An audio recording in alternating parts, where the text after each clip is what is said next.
Hey, what's up you guys? Welcome to Crash Bandicoot N.Sane Trilogy on the PS4. We are going to be playing the first Crash Bandicoot to start things off. And someday we'll get to 2 and 3 that are bundled into here. But this is only my second time ever playing this game. I did not own a PlayStation as a kid. I only had friends who had it, and I've only really watched them briefly play this game. So this is pretty much brand new to me.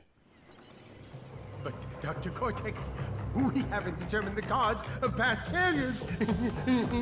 Moron! This Bandicoot will be my general. He will lead my Cortex commandos to world domination. This time, I shall reign triumphant.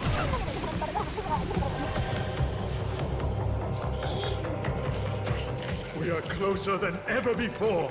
Quickly, into the vortex. Dr. Cortex, the vortex is not ready. We have no idea what it could do.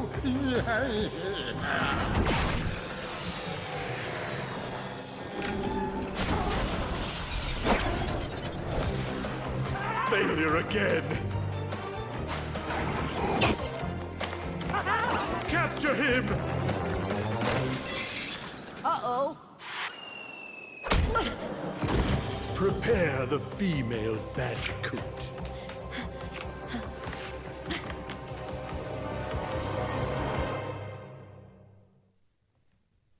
That taunt a Bandicoot, man. No, I don't know.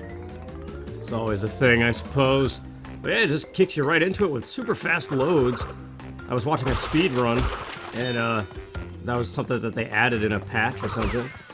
But yeah, we are playing on the PS4. I figure it's probably the best version, the most authentic, seeing how this was at one time PlayStation's Mascot, right? It was like, if you look it up, it's Polygon Man that they demoed in like 1995, and then they quickly scrapped that. But then Naughty Dog was the original developer of this. It does look nice though, this remastered stuff. I don't know how to break those steel crates. But yeah, the gameplay is just jumping of various durations and heights, and spinning. I don't know if you unlock anything else beyond that, like to break those steel crates. Oh yeah, so when you collect 3 tribal masks, you're invulnerable until the tribal drums run out. And you can just walk into crates to break them too.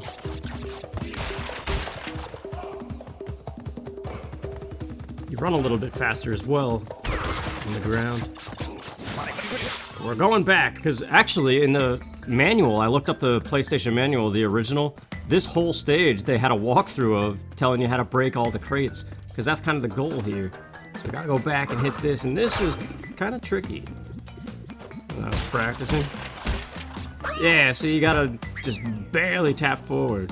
Well, that sucks, dying on the first stage. I played through this first island, like before it switches to a new island. I don't know if they really have names or not. I gotta look further into it, but point is, I practiced these first couple levels at least once, if not twice. Because as I said, this is pretty much brand new to me. All I remember is just seeing snippets of it on friends' TVs and stuff. But it's weird, I think the PlayStation did better than the N64, didn't it? Back in those days. Like, everybody had Crash Bandicoot. And I remember playing some stuff. We played a lot of... Like, I watched friends play Resident Evil on the PlayStation. Let's see if I can...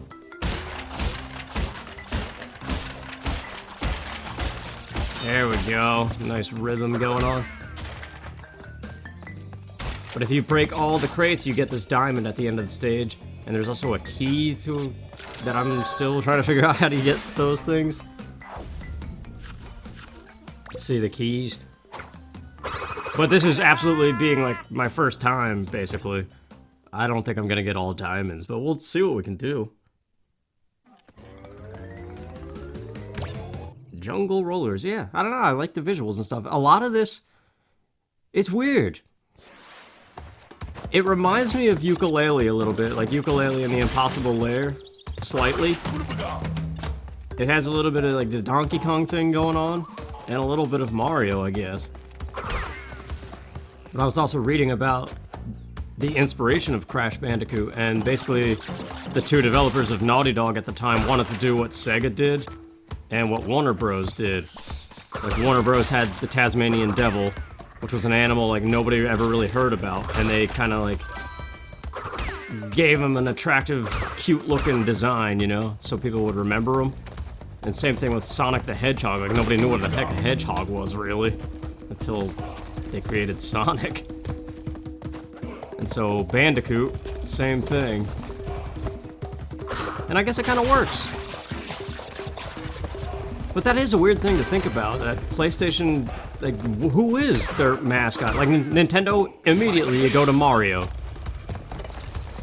And Xbox, like Master Chief. And I thought for the longest time that when you said PlayStation, Crash Bandicoot was the name and face to go to. But it's changed developers and publishers so many times over the iteration of, well, over all the iterations of it. There we go, collecting all the Tawna icons unlocks these little bonus swings. Same thing, go in here and just break all the crates. You get a chance at lives and apples. The apples have no significance other than collecting 100 gives you an extra life. So it's like that simple of a thing. Which, like, to be honest with you, when I was first... Yeah, there's a little tease that you're going to actually save Tawna, but nope. She's the whole reason for doing this. Saving the girlfriend.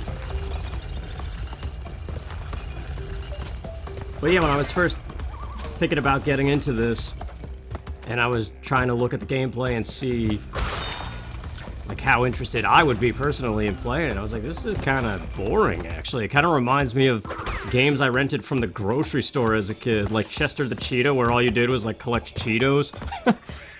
It kind of has that same like simplicity to it, but yeah, so you missed 6 boxes. But yeah, I realized like how nostalgic of a thing this is for everybody who did grow up with a PlayStation. And it really is kind of fun once you get into it. Like, it could be easy to be like, oh, all you do is walk and spin and break boxes? How was that fun?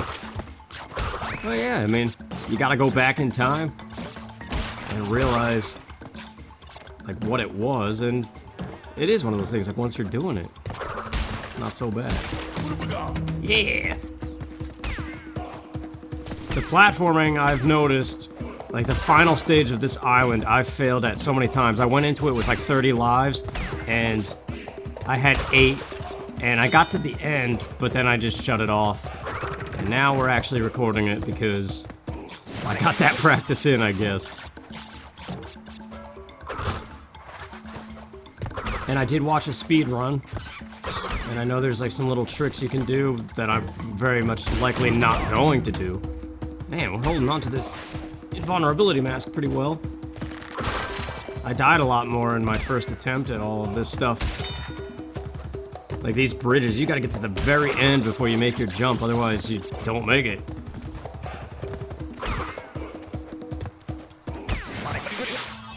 Still trying to figure out if I prefer the stick or the classic D-pad buttons. It's like for certain situations I switch. But there is a little bit of 3D movement here, it's not just left and right.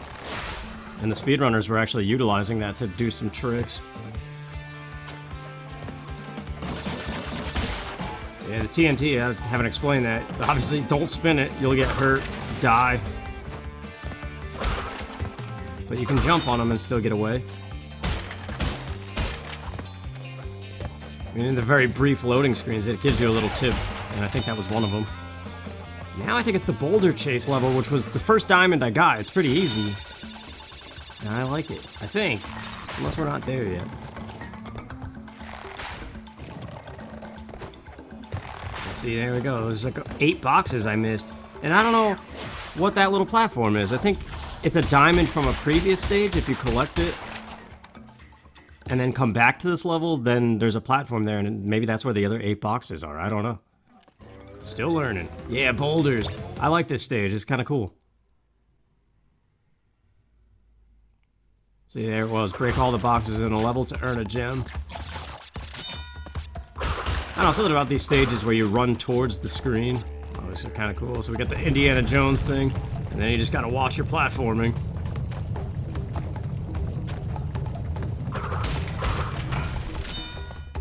I like how forgiving they are with the lives, but then again, I know why now that I failed so much on my first attempt.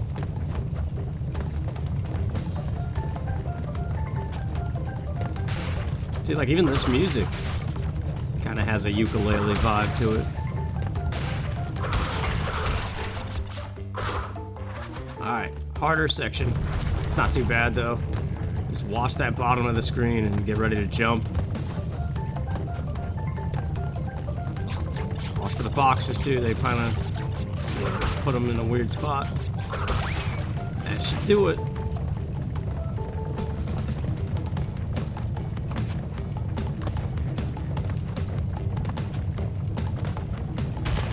There it is. It's a pretty easy diamond to get. And if it does create a platform in some other stage, I don't know which stage that is yet, but that's 10% already. It's kind of a short game. It's probably gonna be, I would imagine, like 6 parts long or something, not including the, if we do go back and kind of see what happens in the stages after collecting some diamonds or whatever. I don't really know yet, but I did read that a lot of people consider this to be one of the harder games in the Crash Bandicoot series, just because of the unforgiving platforming in some spots or something. And you don't have a double jump, which I guess you get in later games. So they were saying if you could beat this one, the rest of the series would probably be an easier time for you. This is a neat stage. I like the leaf mechanic.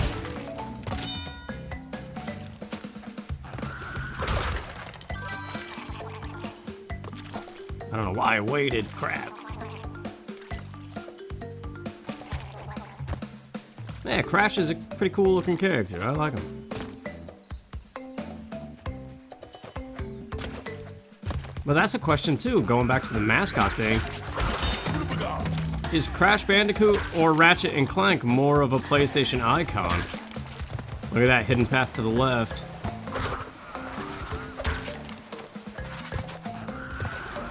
How to get there yet, though. The Ratchet and Clank thing they just announced, the new one, the release date. I don't have a PlayStation 5 yet, though. But man, I do want to play that game.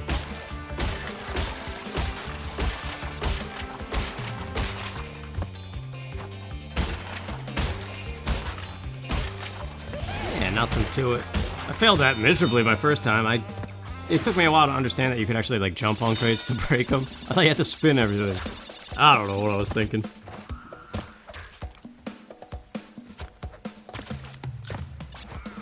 But yeah, when we were kids, we used to play, like, obviously this is one player.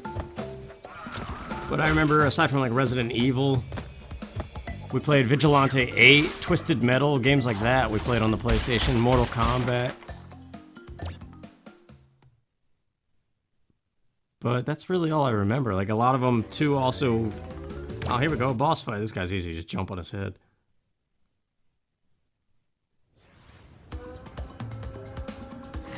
But yeah, a lot of games, even back then, were also on the N64. But I remember being kind of fascinated by, like, the disc system.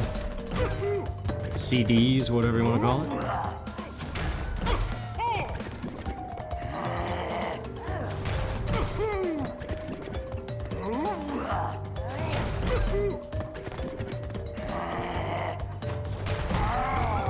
I don't even know if you have to wait on him. You could just keep jumping on his head and get it done in like 2 seconds. Well, yeah, either way, nothing to that guy. And now we get a thing, Coco, which is Crash's younger sister, who did not appear until the second game or the third game. But there's some time travel machine here where you can play as her in this little N.Sane Trilogy. So just for heck's sake, we'll see what she's up to, what she's like. It's the same exact thing, just a different character model. But she can't go on every stage. I don't know if you'll notice her little face down there is kind of got that little crossed out thing.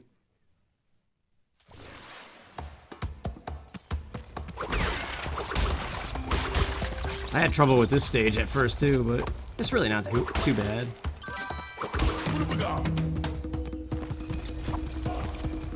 But I don't really see myself playing as Coco too much, because she didn't exist in this game in the first place. And I just think Crash is cooler looking.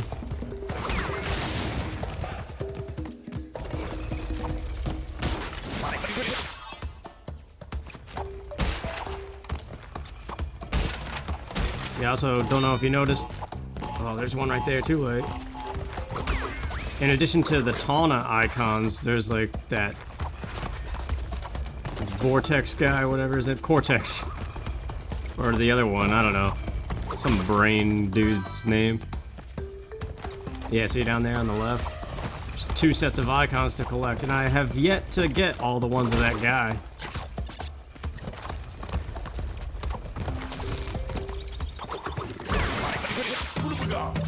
Oh, nuts.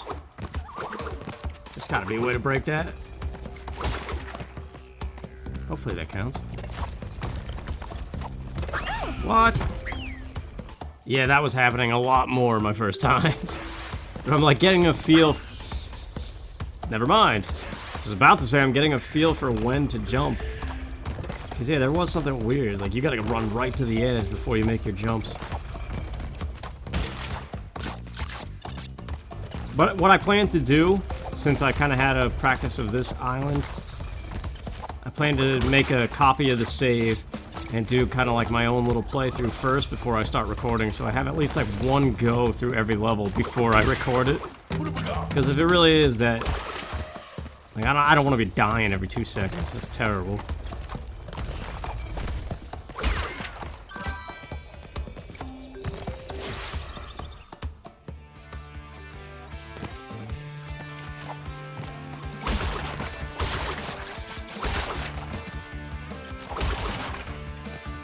I don't know if you could just keep jumping and spinning and break all of them, but just for safety's sake, I like to pull back a little bit.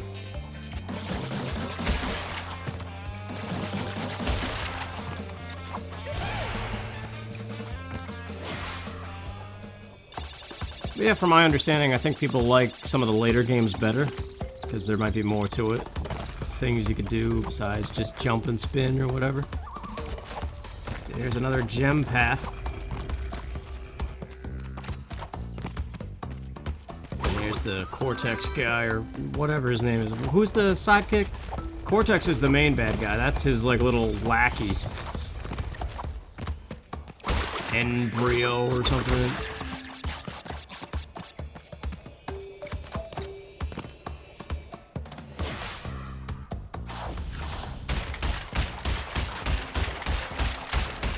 Man, there's actually a trophy here if you miss over 30 boxes that gives you some kind of a PlayStation trophy or whatever. Hog Wild, yeah.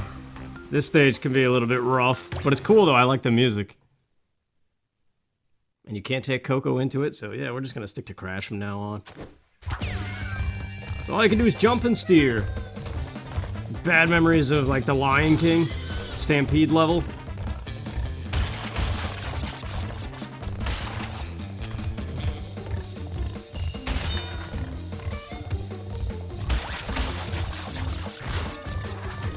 Yeah, these guys. For that reason. I died so many times here my first time. But maybe the cycles are messed up now. I think you just hug the wall. Yeah, that's what I was trying to do.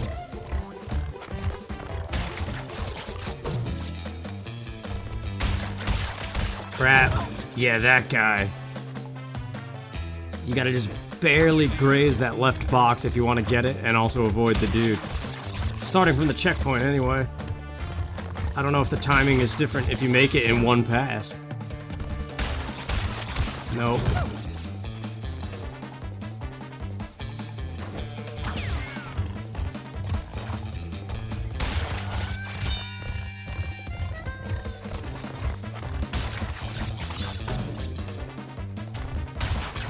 There it is.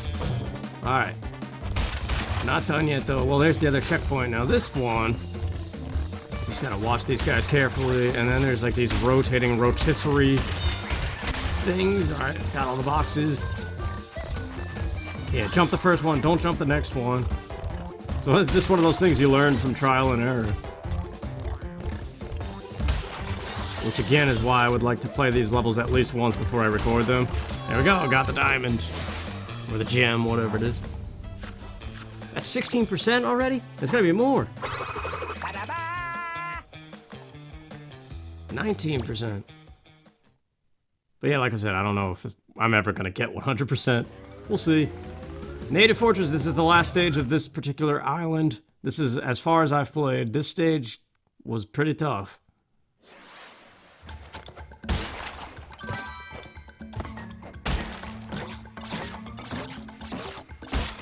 I think jumping on those gives you more apples, I'm not sure.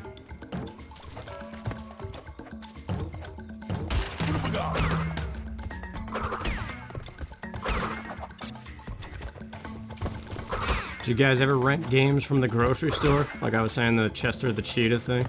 There was a Tasmanian Devil game too on the Super Nintendo. Kinda had a similar, simple vibe to it.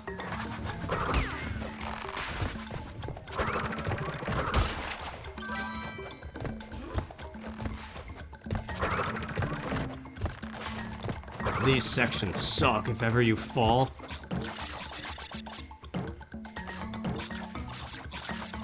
Like that. That wasn't even really that bad, though. This isn't really one of the taller ones.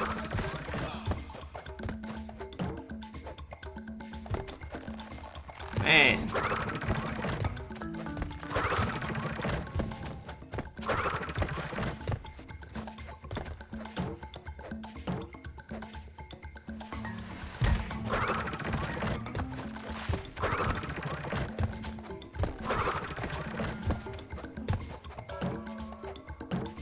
It's a nice test of things, though. A lot of games these days don't really have... they don't call upon your ability like this. But that's like all every game was back in the day. It was all the crazy platforming and stuff.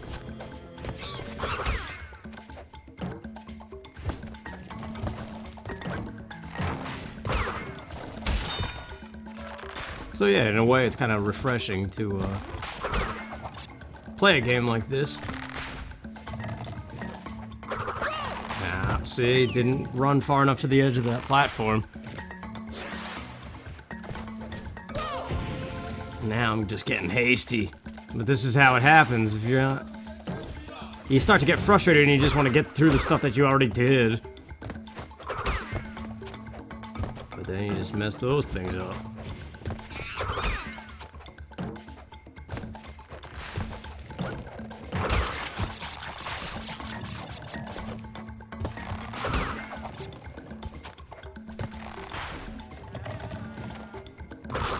Spyro was a mascot of Sony at one point too, wasn't it?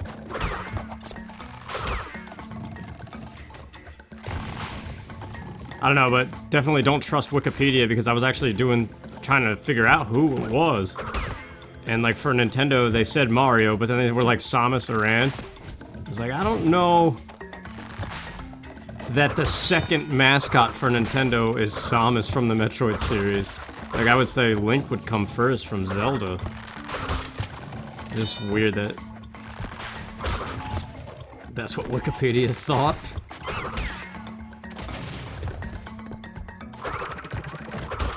Hey, I got all three. I only had two last time I was over here.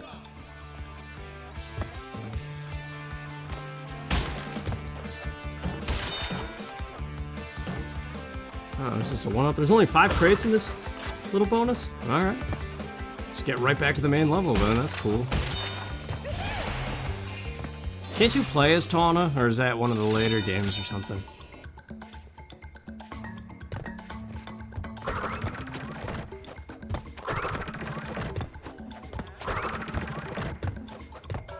Yeah, I learned the hard way that it's easier to spin them first, like I'm doing. Then try to do it as you're jumping into it.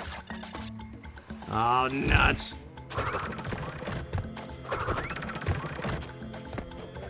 Yeah, so like I said, practice in the later stages, because I heard that it gets kind of rough. If I'm falling in these vertical sections, that's not good. Oh! Crap, yeah, see? It's almost like you can't just run and spin into it, you gotta do it from the one below.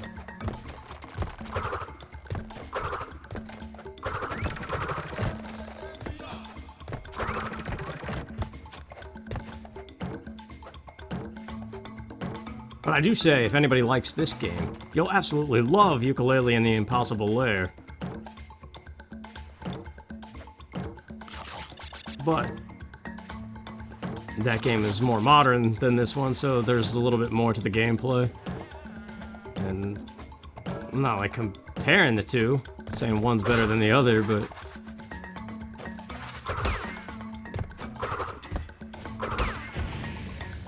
I guess it's just the tribal thing going on. It kind of makes me think of that. Oh, jeez. Yeah, if you have at least one mask, it like takes a blow for you and keeps you going rather than instantly kill you. Ah. Luckily there was just a checkpoint.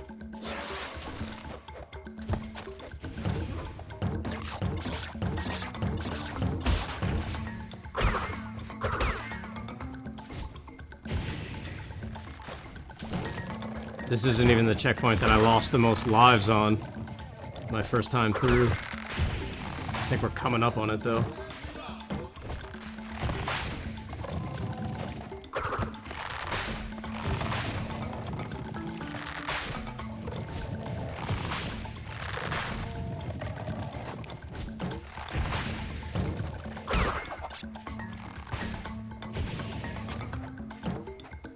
Yeah, it's this one. There's like a final stretch of these fire things, and you gotta time it just right.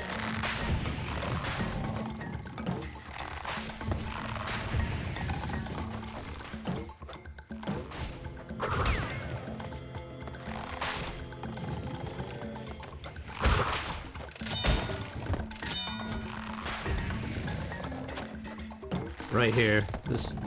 Oh no, not yet. Here we go. No? It's like this next bridge platform, I think. Yeah, this is it. So you gotta jump while it's going and not press X. Because if you do a high jump, you're not gonna make that timing. And then we got another one of these. Last one, though.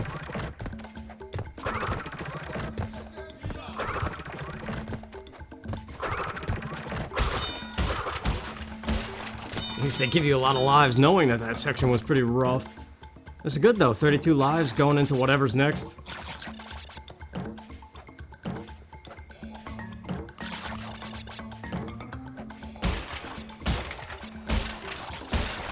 You guys ever play that game Plock on the Super Nintendo? It was another one of those grocery store rentals where you kind of collected mindless things like these apples. Well, there we go, we did it. That's the first island. So I think that's where we're gonna stop this video. After we get wrecked in the head with some boxes.